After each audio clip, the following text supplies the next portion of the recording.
Okay. In genomics, we often use SNPs as markers, as genetic markers, as kind of place tools that we know where things are in the genome. They're often used for generating maps, and there are lots. They're basically characterized by a single base pair difference at a given locus between individuals within a population. So for example, different people will have different SNPs at different places, and what these SNPs tell you is information like where you come from, where your ancestry is. And there can be SNP differences anywhere in the genome, within genes, outside of genes, and these originate from mutations, right? Single nucleotide mutations. And so they can be in introns, they can be in all kinds of different regions. And typically, there are approximately SNPs, on average, every 1,000 base pairs, which is really often. And so they're a useful marker for being able to tell ancestry and population genetics and do linkage mapping. One other reason that people use them is to identify SNPs that are statistically associated with different phenotypes, such as disease or conditions, or obesity or diabetes.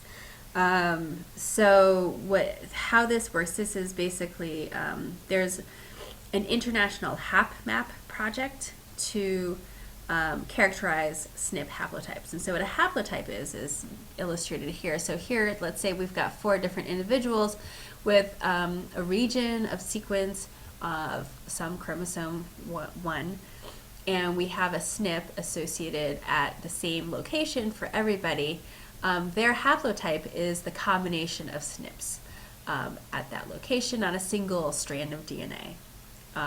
And for a single chromosome. And so here, your other chromosome might have a different haplotype. You might be heterozygous for a haplotype. So this is just a single chromosome. And different individuals for a single chromosome are going to have different haplotypes, different combinations of SNPs at each of these 3 loci. And so the International Heatmap is about characterizing haplotypes in the human genome for the purpose of doing human population studies or disease association studies.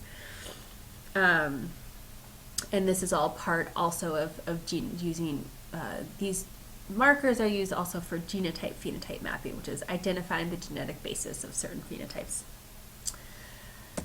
Okay, moving on to bioinformatics. Just to give you an idea for what bioinformatics is about, it's basically a merging of molecular biology and computer science with the idea of being able to generate tools for dealing with managing, analyzing, and mining genomic data. And I include other omics in that as well. But so the general workflow of this involves basically you are generating short nucleotide sequences, and they're short often because they're Illumina generated. Bioinformatically, you're going to be removing the adapter sequences, so you want to get rid of those. You want to do some quality control because not all of your sequences are going to be super high quality, and the Illumina machine will give you a reading for the quality control, like the quality of each nucleotide and for each read, how confident it is in how well it was able to read that. And then you would assemble these tiny sequences into contigs as best you can based on overlapping sequence, and again, the degree to which you can do this depends on the depth of coverage. So at this point, you can either then align it to your contigs to a reference genome, if you have one, or you can kind of re-identify gaps in your contig and resequence those and then start that process again. From here, after you align it, you can use gene prediction algorithms to generate models, gene models, that say, I think a gene is here, and I think this gene is X, Y, or Z based on our reference genome, what is in our reference genome. And from there, then you would annotate by hand and verify those gene models. And so these two in black, these two steps in black, are the only ones in this entire workflow that are done by humans.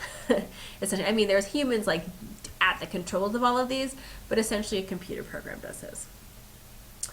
And because like a huge part of this workflow is being able to align to a reference genome, that makes life so much easier. And more that's why it's important to be sequencing a wide range of organisms so that we can have reference genomes for a bird, a fish, a turtle, a spider, an aphid. And so there's all kinds of organisms out there that people are using to address all kinds of questions in development and physiology and evolution and diversification and adaptation. And so being able to have a diverse array of reference genomes really makes these tools accessible to a wider range of organisms. All right, metagenomics is where we are characterizing the microbial communities that live on us, in our soil, in water, in ocean water, in lake water, in polluted water, in streams versus hydrothermal vents. It's characterizing the microbial community. These include fungus, yeast, bacteria, archaea, and it also maybe unicellular eukaryotes. Well, that includes yeast and other fungi, unicellular fungi. So there's a metagenomics project to sequence the human microbiome. So it combines genomics and microbiomics. And so there's currently efforts underway to sequence the microbiome of humans on our skin, nose, mouth. I don't know if we're doing ears, but like pretty much everywhere, every orifice you can think of, we're sequencing. So figuring out who lives there and maybe what are they actually doing and how do they affect our health and our physiology and our biology.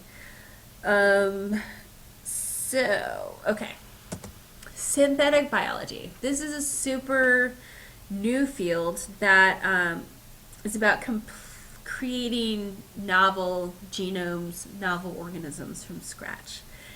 And synthetic microbes could be useful, for example, in providing clean energy, cleaning toxic waste. This raises a lot of ethical questions about, creating things from scratch that weren't there naturally. And last year, a group at Stanford, with the help of a whole slew of undergraduate students, constructed the first eukaryotic genome. A prokaryotic genome has already been constructed, but constructed the first, not genome, but first eukaryotic chromosome based on yeast. So that's a new field. That's the paper that came out of it last year. I'll post that online.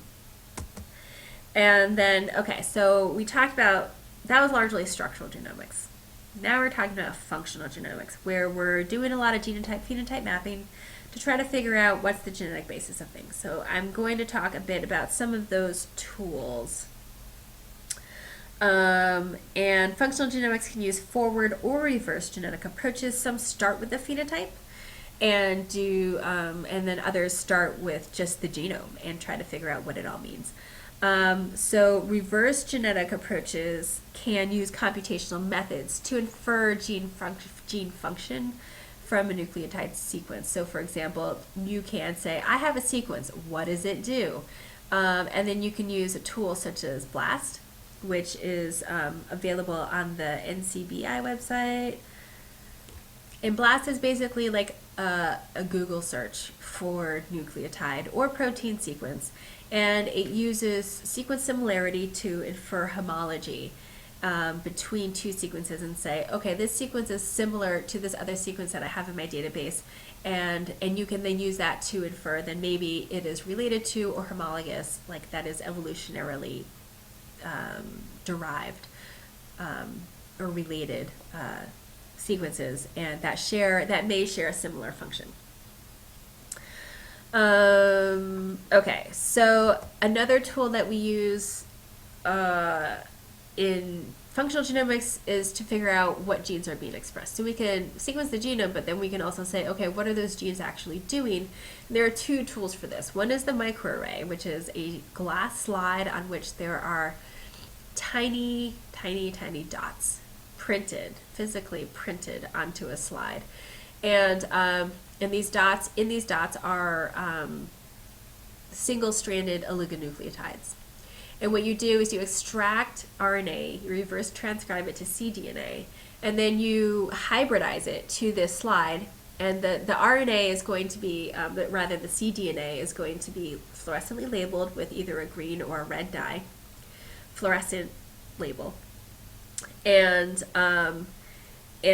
if you're essentially hybridizing, you're essentially competing one sample against the other. So let's say if you have a sample of cancer cells versus normal cells, the cDNAs from those two cell types are competing against each other for hybridization to a certain spot. And if they both win equally, that is that they're both that particular RNA sequence is in, or cDNA sequence is in equal abundance between both cell types, you're going to end up with a yellow dot. If one, say a gene is upregulated in cancer cells and downregulated in normal cells, the cancer cell RNA sample is going to win out, and so it'll be, say, green. Whereas if there's a gene that's downregulated in cancer cells relative to normal cells, then that will show up as a red spot. So you can get a wide view of patterns of differential expression between cell types using microarrays.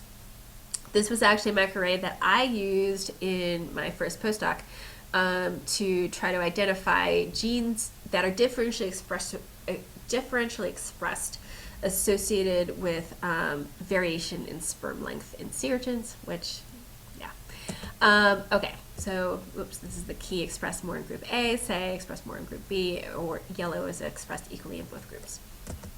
All right, so here's a heat map that was generated using this type of data, and this is exactly what we were talking about. These are actually microRNAs that are overexpressed in cancer cells. Here, they're a group overexpressed in normal cells and underexpressed in cancer cells. So you can get some idea of maybe what these microRNAs, and further generate some hypotheses about what they might be doing in these different types of cells.